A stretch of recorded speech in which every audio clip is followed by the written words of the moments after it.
Zio,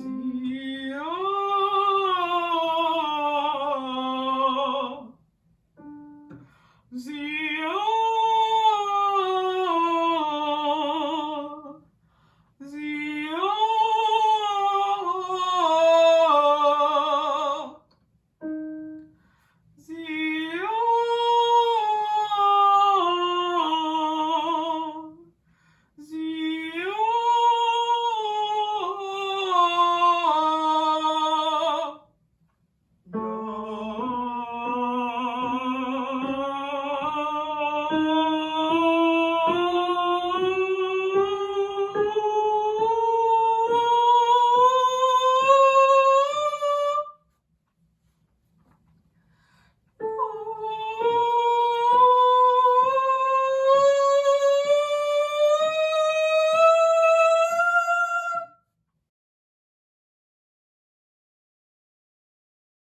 So the final consideration that I'll be talking about for this video is vocal classification, which can be pretty fraught. And as I mentioned in my introductory video, I had only been singing with my pre-T voice for about 8 or 9 months before I started T.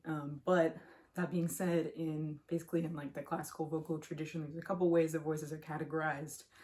One of them is by what's called vocal weight. So there's like larger, louder, more dramatic voices, or they can easily get loud and project over large orchestras. And there's smaller, narrower, oftentimes more flexible voices.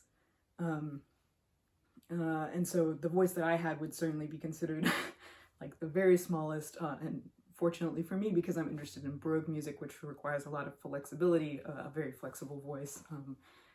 So at the lyric rather than the dramatic end of the spectrum, possibly with the additional qualifier that people use like coloratura to describe a voice that's flexible and good for really ostentatious fancy runs.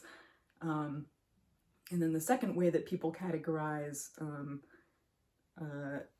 voices is by tessitura, which is like the most comfortable range where you can show off your best notes.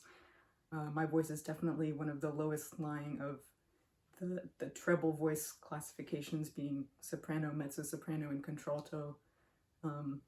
So I think I would be comfortable probably in the contralto, but also potentially the mezzo-soprano ranges, given that I had easy access to some high notes. So there's professional singers out there with voices similar to my pre-T voice who label themselves as contraltos. There's ones with like the same exact voice that label themselves as mezzo-sopranos, and there's kind of, I guess by analogy with bass baritones, there's like mezzo-contraltos or just plain old altos out there. So one of those, but basically no matter how I would have billed myself with my old voice, you would have found me singing things in a lower range, but that require a lot of flexibility. So like Baroque alto rolls, bel canto like Rossini. Oh, there's a lot of Rossini alto rolls, including for guys. So, and then the one lucky thing about my old voice is that happens to be the same comfortable range and the same flexibility as most countertenors have. Most countertenors kind of sing